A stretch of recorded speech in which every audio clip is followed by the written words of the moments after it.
Entonces vamos a ver cómo estos objetos pueden tomar diferentes formas, ¿no? Que nos van a servir para algunos resultados de los objetos de este conjunto.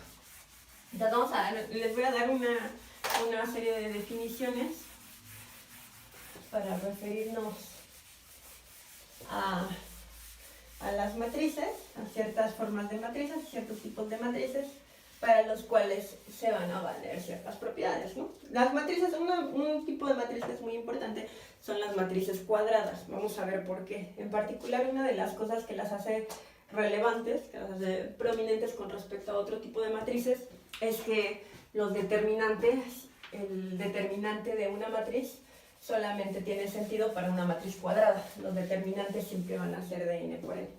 Pero bueno, ya veremos eso.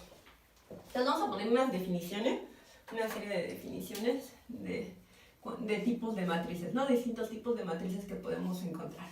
Entonces, definiciones, seguimos en el conjunto, seguimos hablando del conjunto, no hemos pasado a las operaciones, pero necesitamos unas cuantas definiciones. Entonces, definición 1, una matriz cuadrada. Entonces, ya que sabemos esto de las I's y las J's y cómo funcionan y cómo están los arreglos, pues ya es fácil de escribirlo, ¿no? Ya es fácil de escribir las cosas. Entonces, ¿cómo sería una matriz cuadrada? Es una matriz cuadrada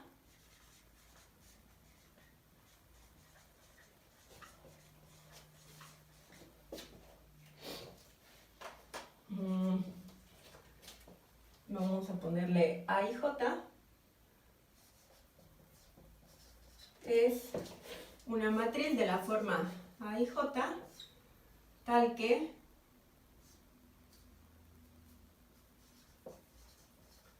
I va desde 1 hasta n y J también, ¿no? Obvio, eso es lo que es ser una matriz cuadrada. Entonces estas matrices se ven más o menos así. Otra vez vamos a ponerle aquí los subíndices para ver en qué lugar estamos. Entonces A11, A12 hasta A1n y acá hasta llegar a la enésima, que sería AN1, AN2 hasta ANN. Esto de acá sería una matriz cuadrada. Y le estamos poniendo A y J.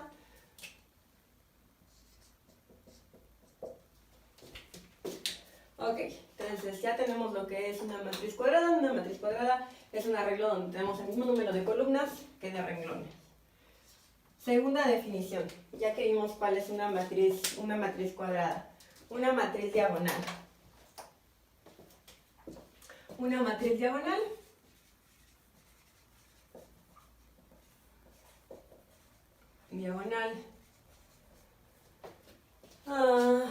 A y J, vamos a utilizar esta notación, A y J, con I desde 1 hasta n, o sea cuadrada, y J desde 1 hasta n. ¿Bien? Una matriz diagonal es tal que A y J es igual a 0 para toda I, o sea, para toda pareja I y J, donde I es distinto de J. ¿Qué quiere decir? Pues quiere decir que todas las que no estén en la diagonal son iguales a 0, ¿no? Entonces, ¿cómo se ve una matriz diagonal? Una matriz diagonal se ve más o menos así. Tiene en el primer lugar algún número, cualquiera, ¿no? Incluido podría ser 0, pero no necesariamente. Pero en el segundo lugar tiene 0, en el tercer lugar tiene 0, etcétera, etcétera. En el enésimo lugar tiene 0. Después tiene 0 en el primer lugar de la segunda fila, en la primera columna de la segunda fila. Después tiene aquí en el segundo lugar, en la segunda fila de la segunda columna, a un número que puede ser distinto de 0, etcétera, etcétera, etcétera, ¿no? Y en la última va a tener 0 en todas las n-1 entradas, hasta la última, en donde el número sí puede ser distinto de 0, ANN. Entonces, una matriz diagonal tiene la propiedad de que todos estos son 0, todas las entradas que están por arriba y por debajo de la diagonal. Vamos a definir una matriz triangular superior e inferior. Estas nos van a importar particularmente, ya vamos a ver más adelante por qué.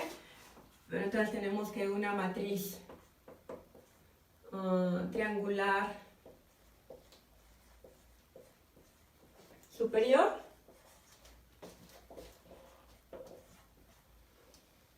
y después vamos a definirla para inferior. Entonces una matriz triangular superior, una matriz triangular inferior, A y J, desde 1, esa también va a ser una matriz cuadrada, entonces va a ir desde 1 hasta n, y J va a ir desde 1 hasta n, es tal que, primero para la superior, o sea, A y J es necesariamente 0, si, o sea, siempre que I es menor que J. Esto quiere decir que todos los que están arriba de la diagonal, recuerden, ¿no? Los que están debajo de la diagonal tienen la propiedad de que I es mayor que J, los que están arriba de la diagonal tienen la propiedad de que I es menor que J. Entonces va a ser triangular superior si todos los A y J son 0 cuando I es mayor que J, o sea, los de encima, y va a ser triangular inferior, pues ya se imaginarán, ¿no? Va a ser triangular inferior si I es mayor que J, ¿no? O sea, si A y J es igual a 0 cuando I es mayor que J. Entonces esto se reduce a decir eso, ¿no? Va a ser triangular superior si todos los de arriba de la diagonal son 0, va a ser triangular inferior si todos los de abajo de la diagonal son 0. Una cuarta definición, tenemos que una matriz transpuesta,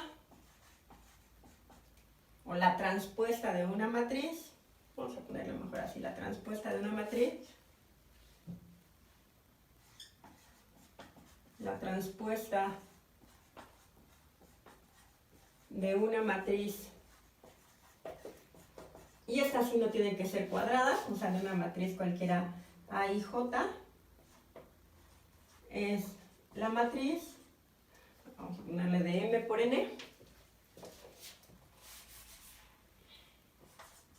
o sea, donde I va desde 1 hasta M y J va desde 1 hasta N, de M por N, la transpuesta de una matriz A y J de M por N es la matriz, y a veces se denota, hay diferentes notaciones, lo más común es ponerle una T aquí arriba, ¿no? AT y J, tal que es la transpuesta de la matriz A y J, tal que si esta es igual a, si A y J es igual a y J, ¿no? Con I desde 1 hasta M y J desde 1 hasta N, entonces su transpuesta, digamos, hace AT y J es igual a unas ciertas B, vamos a ponerle B,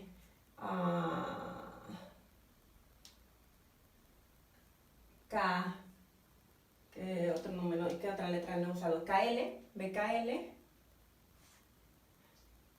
donde K va a ir desde 1 hasta N y L va a ir desde 1 hasta M, donde esta es M, la primera es N y la segunda es M, o sea, al revés de la primera.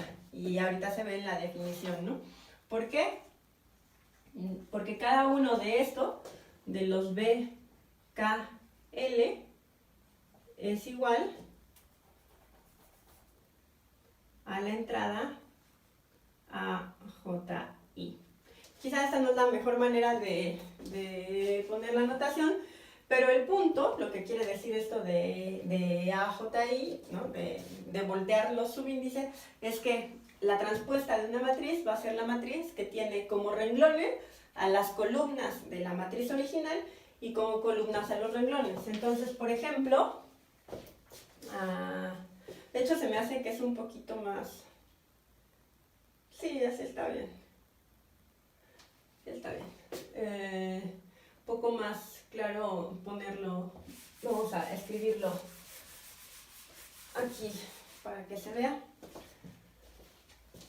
Entonces, si tengo una matriz A y J, esta matriz va a ser una matriz de la forma, ya hemos quedado, ¿no? De M por N, o sea, A11 hasta A1N y luego AM1 hasta AMN. Y entonces la transpuesta de la matriz, AIJ transpuesta, va a ser, y como lo puse aquí, pues sería B1, en la primera de acá, va a tener a estos KL, o sea, esto lo voy a escribir igual, B11, bla, bla, bla, hasta B1M, y voy a tener BN1 hasta BNM. ¿Qué forma tiene esta matriz? Cada uno de los B, en este caso le puse KL, ¿no? Donde este es el primer índice y el segundo, va a ser igual a AJI, o sea, va a ser igual al inverso en los subíndices de esto. O sea, A transpuesta, o sea, B11, por ejemplo, es igual a A11, ¿cierto? Pero aquí iría, no, B12. B12 va a ser igual a A21. A21 es este de acá, ¿no?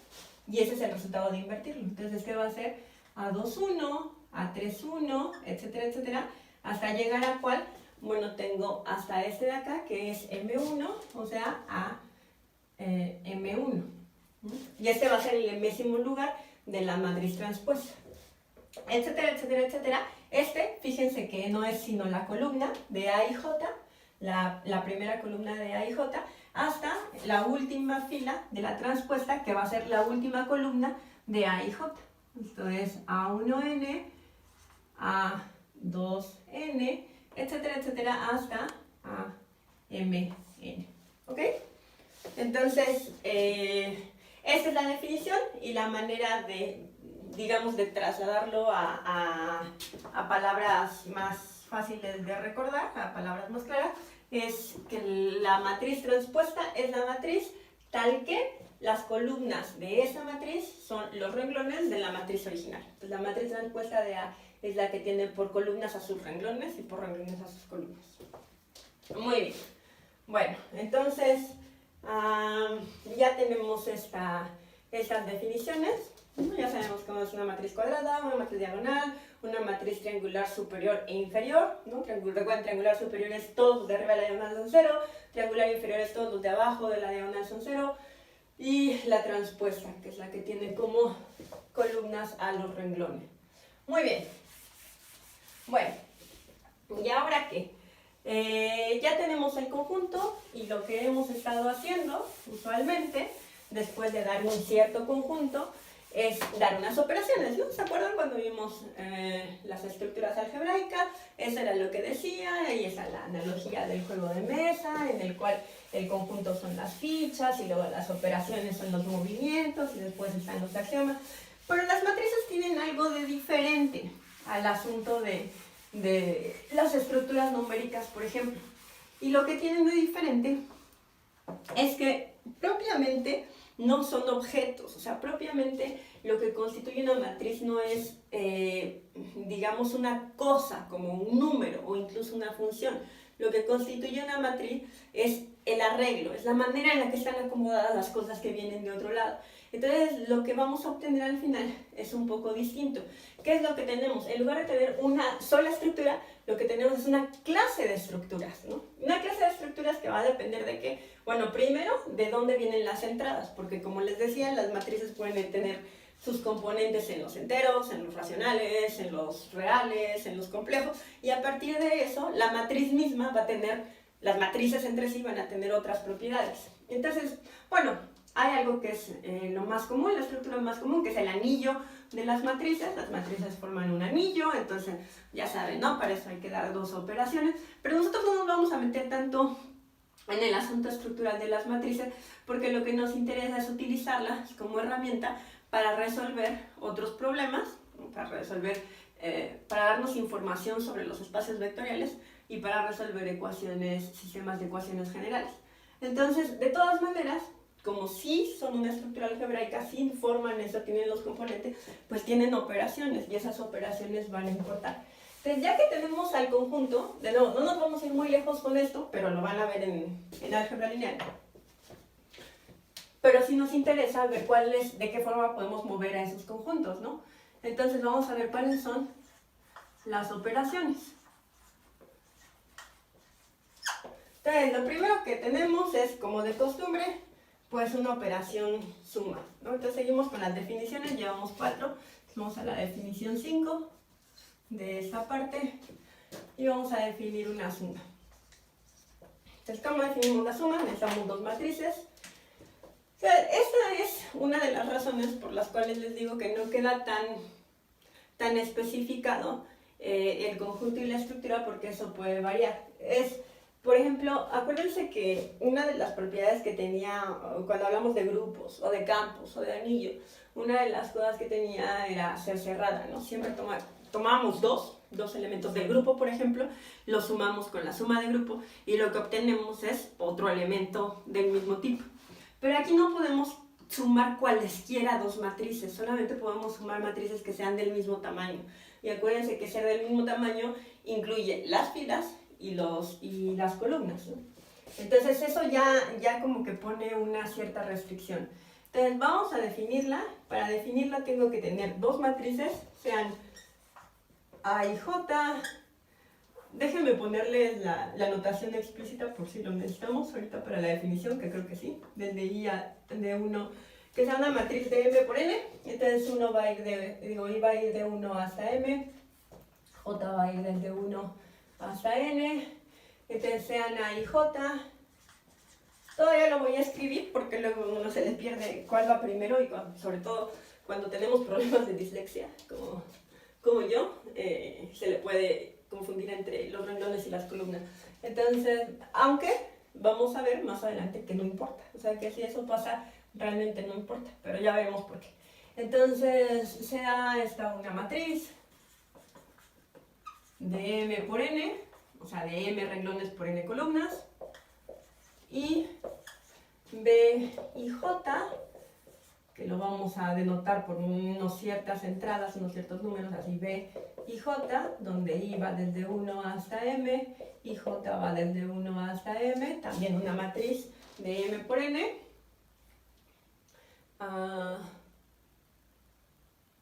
Vamos a definir, y luego yo que escribo las M's y las N's horribles, entonces esta es N, ¿no? MI, para que se vea clara la diferencia. Entonces A y J una matriz de M igual de M por N. Entonces vamos a definimos. Le voy a poner, como lo hice para los espacios vectoriales, un gorrito, por la misma razón que lo hice para los espacios vectoriales, porque como vamos a estar jugando con las entradas, igual que como lo hacíamos con los vectores, y con la matriz completa, entonces necesitamos tener siempre muy claro que la operación no es la misma. Entonces le voy a poner el gorrito a la suma. Entonces en esto definimos la suma, esta A más B, un gorrito, la suma de matrices, y J, como A y J más B y J es igual a una cierta matriz C y J, y esta va a ser la matriz C y J con I desde 1 hasta M y J desde 1 hasta N, tal que cada una de sus entradas, o sea, C y J, las componentes de esta matriz C, bueno, esta se supone que es mayúscula, ¿no? Ya que ella es minúscula. Los componentes, esta más chiquita, tal que los componentes C y J son igual a cada uno de los componentes, A y J más B y J. Entonces, observación sobre la diferencia de las operaciones, ¿no? Del gorro y del no gorro. Estas de acá adentro son las entradas del arreglo. Estas son las matrices y estas son las entradas. Como cuando sumábamos vectores, ¿se acuerdan? Aquí adentro, esta suma, ¿de dónde es la suma? Bueno, la suma es de la estructura algebraica, cualquiera que ésta sea, de donde estamos tomando las componentes de la matriz. Entonces, si estamos tomando matrices con entradas en los complejos, esta suma es la suma de números complejos. Si estamos tomando matrices con entradas en los enteros, esta es la suma de los números enteros, ¿no? Entonces, ¿cómo se ve esta matriz? Bueno, tengo una matriz A y J, que ya habíamos dicho que era de la forma A11, A12, y es una matriz de M por N, entonces llega hasta A1N, y luego tiene A21, A22, hasta llegar a A2N, y así hasta la mésima fila, que es AM1, AM2, hasta llegar a AMN, ¿no? Entonces así es mi matriz. Si la quiero sumar a la matriz B, recuerden, una condición, o sea, no puedo agarrar cualesquiera dos matrices y sumarlas, me está poniendo una restricción. La restricción es que B tiene que ser del mismo tamaño. Entonces esto sumado con la suma de esta gorrito que le puse a la matriz esta que tiene el mismo tamaño, o sea, B11, B12, etcétera, etcétera, hasta B1n, y después B21, B22, hasta B2n, etcétera, hasta llegar a BM1, BM2, BMN. Esto es igual a la matriz, tenía que no me cupiera. Bueno, esto es igual a la matriz de los 6, cada una de esas entradas es una CI, o sea, C11 hasta C1n, y así hasta CM1, CMN. ¿Y quiénes son esos 6? Esos 6 van a ser,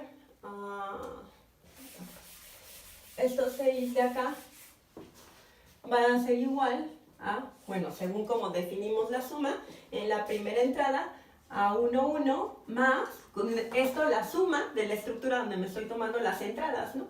A11 más B11, en la segunda entrada voy a tener, dice, CIJ es igual a A1J más BIJ. Entonces en la segunda entrada, pues va a ser la segunda con la segunda, igual que con los vectores, entrada por entrada. Entonces esto va a ser A12 más B12, etcétera, etcétera, etcétera, hasta la última entrada, y la última entrada que es C1N, pues C1N, según la definición, es A1N más B1N, ¿no? Este es A1N más B1N. Entonces el resultado va a ser una matriz del mismo tamaño, una matriz de M por N en ese caso.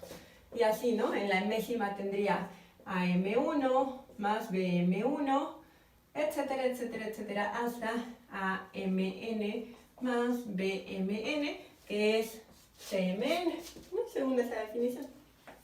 Entonces está muy fácil, ¿no? Para sumar estos objetos que estamos trabajando ahora, estos objetos nuevos, lo que necesitamos es, bueno, primero que nada, tener dos del mismo tamaño. No está definida la suma para cualquier otra,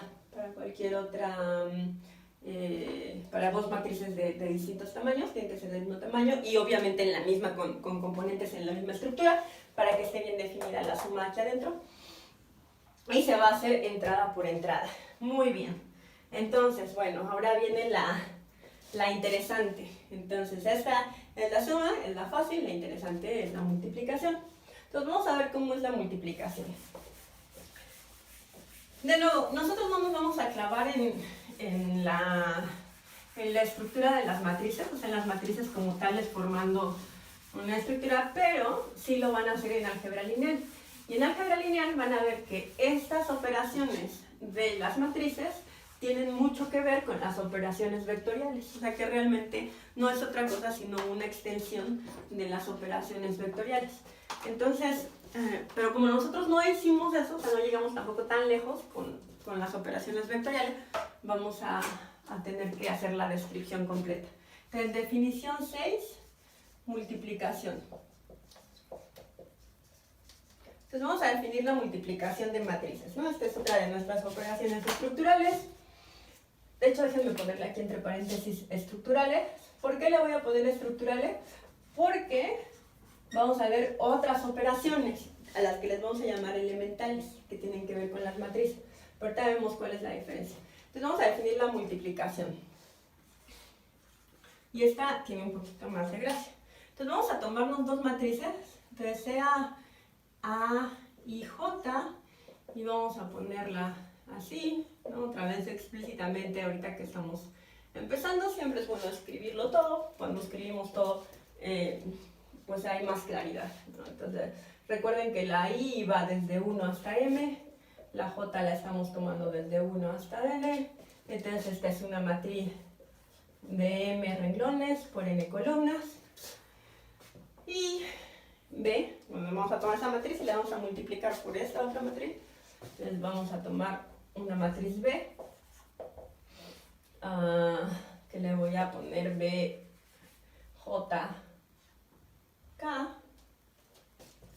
BJK, le ponemos BJK, de esa entrada.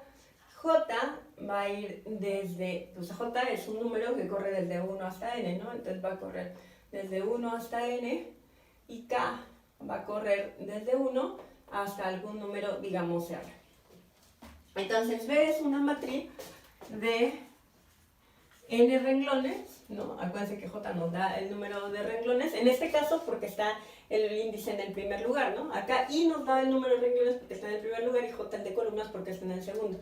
Acá J nos da el número de renglones y K nos da el número de columnas. Entonces es una matriz de n renglones por r columnas, ¿ok?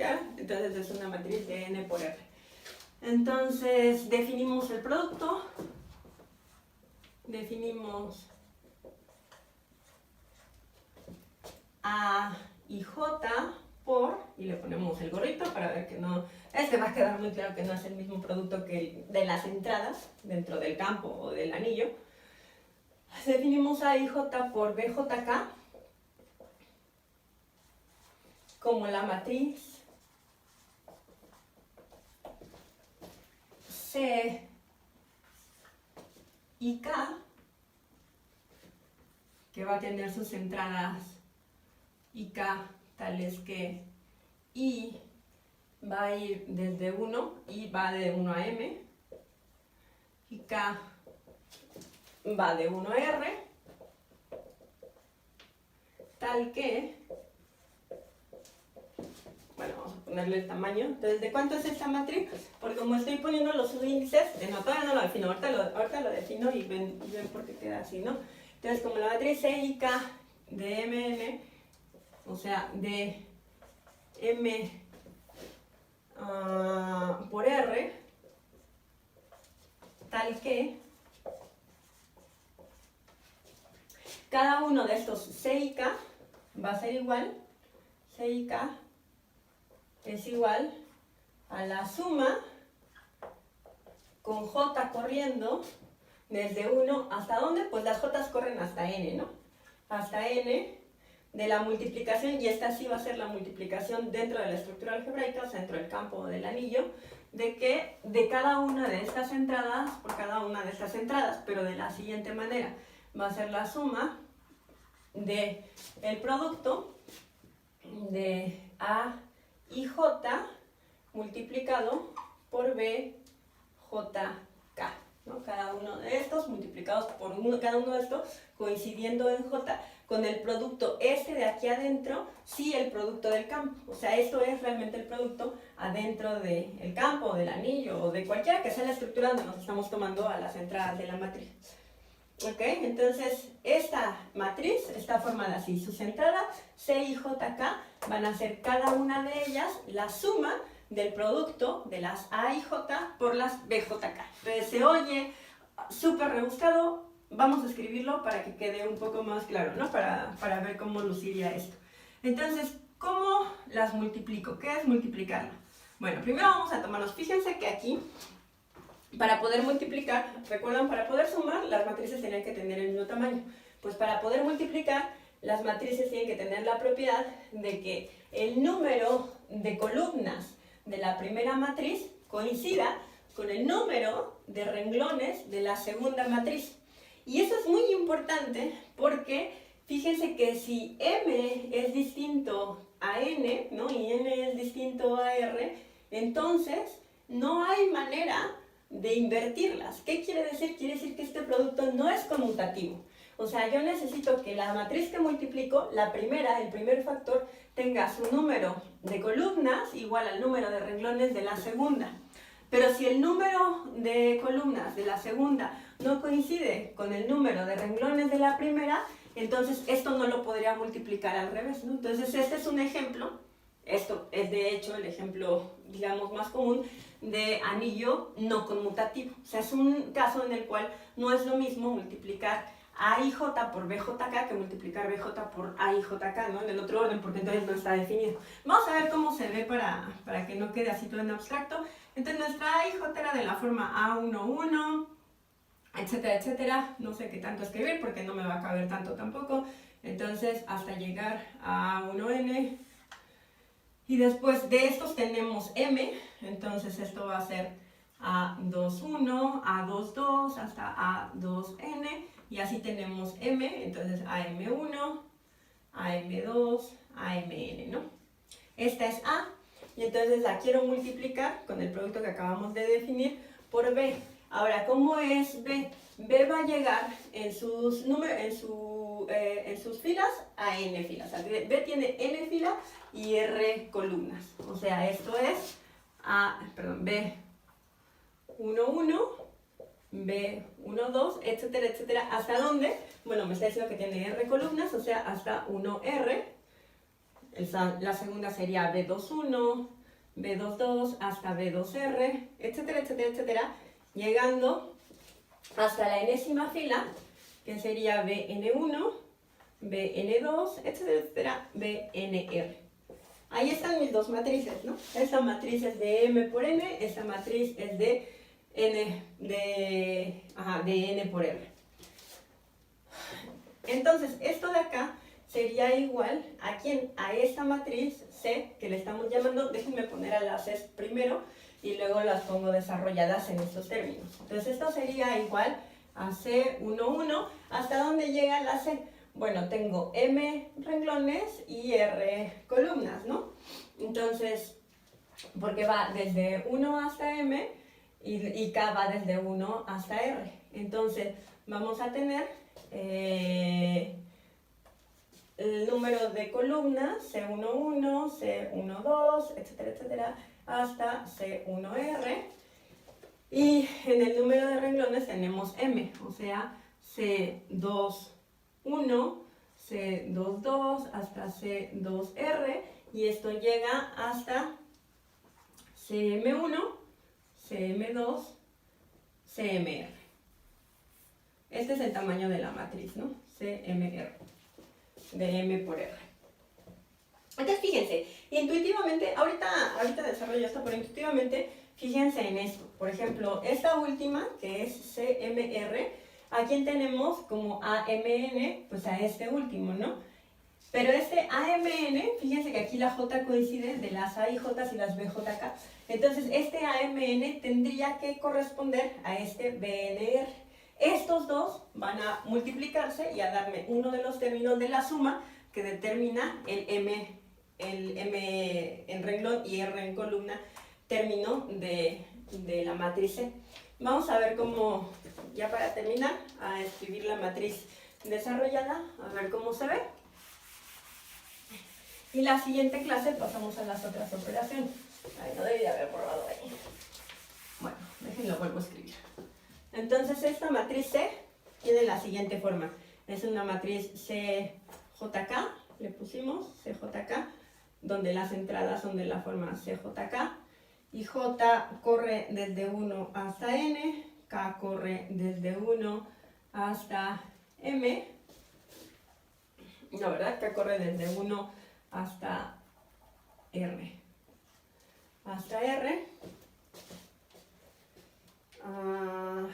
y este es desde 1 hasta M, perdón, desde 1 hasta M, y K corre desde 1 hasta R, y tiene la propiedad de que cada entrada, CJK, es que le puse CJK, por razón, desde el principio hasta ahora, más los índices. Entonces esta es CIK, ¿no? Y entonces I, por eso no me quedaba. Entonces I tiene que ser desde 1 hasta M, que es el número de filas de A, y K tiene que ser desde 1 hasta R, que es el número de columnas de B, y entonces cada una de las C y K es igual a la suma desde J igual a 1 hasta N de A y J multiplicado con la operación dentro del campo o el anillo donde estemos tomando las entradas de la matriz, BJK. Y entonces, ¿cómo se ve esa matriz? La matriz producto, estos 6, ¿cómo son? Son de la siguiente forma. Van a ver que no es tan difícil. Entonces, para la primera entrada, C11, según esta cosa, ¿qué nos dice? Hay que tomarnos la suma de A1J por BJ1, ¿no? Porque aquí I es 1 y K es 1 también. Entonces, ¿quién sería la primera entrada? Bueno, es la suma de todos los que tienen 1 en la primera para las A's y 1 en la segunda para las B's. Entonces, esto sería A11, que es este, ¿no? Y eso va multiplicado por B11, ¿no? Porque tiene que tener el 1 en la primera de A y el 1 en la segunda de B, más, recuerden, la J va corriendo desde 1 hasta N, ¿no? Entonces, ¿quién sería J aquí? Pues el segundo J tiene que ser 2. Entonces, el segundo sería A12 multiplicado por B21, porque J está corriendo, pero el 1 tiene que estar fijo, porque esta es la entrada 1, 1. Entonces, B siempre tiene que tener 1 en la segunda, en el segundo subíndice, ¿no? En lo que nos marca su fila. Entonces, esto es A12 por B21 más, otra vez, recuerden, este está formado por la suma de todos los términos que tienen A1 en I y B1 en K. Entonces, ¿quién es el siguiente que tiene A1 en I? Bueno, pues es el A13. Y este va multiplicado por la primera entrada de la primera columna en la tercera fila de B. Entonces, esto es por B31, etcétera, etcétera, etcétera, ¿hasta dónde? Bueno, hasta llegar al último que tiene 1 en la primera y J corriendo acá, pues llega hasta N, o sea, A1J, hasta el que tiene J en la última, o sea, N, y 1 en la segunda, que sería este de acá, ¿no? BN1. Entonces, esto es más A1N por BN1. Y ya, ¿no? Ese es el último. N es el último de las J's. Y es el último que tiene la propiedad de que tiene para los A's 1 en la primera y para los B's 1 en la segunda. ¿Qué multipliqué? Multipliqué todo este renglón por toda esta columna. Lo multipliqué así, 1 por 1, entrada por entrada. Este tiene n entradas, esta columna. Los multipliqué 1 a 1 y cada uno de esos va sumado. Esto es solamente la primera entrada, entonces es C11. Llegando a la entrada C1R, de nuevo, es el mismo razonamiento. Tengo que tomar a todos los A's que tienen 1 en la primera y esos multiplicarlos por todos los B's que tienen R en la segunda. Y la J va a ir corriendo por todas las segundas entradas de estos A's y por toda la primera entrada de los B's que tienen a R en la segunda. Entonces, ¿quién es eso? Eso es, pues el primero, como este es C1R, tiene que tener los A's a 1 en la primera, ¿no? Entonces el primero es A11 y eso va a ir multiplicado por B1R, porque acuérdense que tiene que coincidir en la J, pero me tiene que dar 1R para coincidir con este de acá, más el segundo que tiene 1 en la primera, corriendo en la J, A12, multiplicado por el segundo que tiene 2 en la primera, en el primer índice de B, y R en la segunda, o sea, A12 por B2R, más, etcétera, etcétera, hasta el último término, que va a ser A1N, el último que tiene A1 en la primera, multiplicado por BNR, ¿no? Todo eso con la multiplicación dentro del campo del anillo donde nos estamos tomando las entradas. Esta va a ser la entrada C1R. ¿Quién va a estar aquí abajo? Aquí abajo va a estar, de nuevo, ¿qué es lo que necesitamos? La CM1. ¿Quién es la CM1? Va a ser la suma de todos los productos de los A y J que tienen AM en I y que tienen A1 en K para los B's y con la J corriendo desde 1 hasta N. Entonces, ¿quién es eso? Bueno, eso es, acuérdense, M tiene que estar en la primera, ¿no? Entonces eso va a ser AM1, ¿no? Y la J va a estar corriendo, es este 1, multiplicado por B1R, ¿no? Tiene que darnos CM1. CM1, entonces tiene que ser este multiplicado por este de acá, ¿no? Porque tiene que tener 1 en la segunda. Entonces, AM1 por B11. Y entonces es CM1, M en A y 1 en B. Y la J va a ir corriendo, ¿no? Esta tiene que coincidir. Entonces, este producto más AM2, que es este de acá, multiplicado por B2, 1. Por B2, 1, o sea, por este de acá. Porque de nuevo, tiene que tener 1 en la última y el segundo va corriendo, siempre coincide. Más, etcétera, etcétera. ¿Quién va a ser el último término de esta suma? El último término de esta suma tiene que tener m en la primera y 1 en la segunda. O sea, AM1 multiplicado por B, por B1,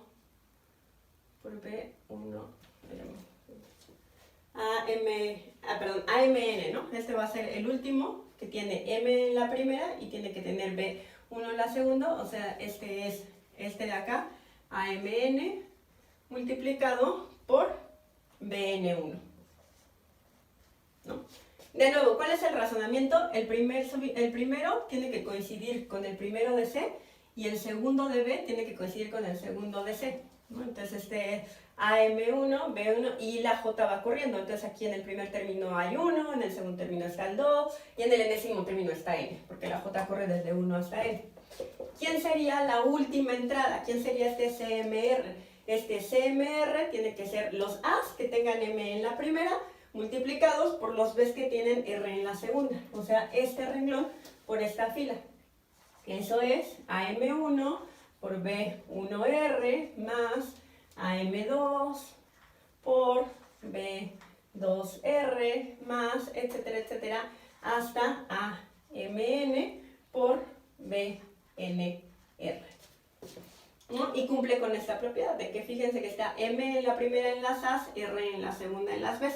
Y esto me da a mi CMR. Y la J va corriendo desde 1 hasta N. Y entonces, ¿qué es lo que obtengo? Lo que obtengo es esta matriz, ¿no? Acá hay que calcular cada uno de esos, donde cada una de las entradas tiene esta forma y resulta ser una matriz de M por R, ¿no? Entonces, solamente puedo multiplicar dos matrices cuando el número de renglones de la primera coincide con el número de columnas de la segunda. Bueno. No, al revés, el número de columnas de la primera coincide con el número de renglones de la segunda. Entonces, bueno, vamos a dejarlo aquí y seguimos la siguiente clase con las operaciones elementales. Hasta pronto.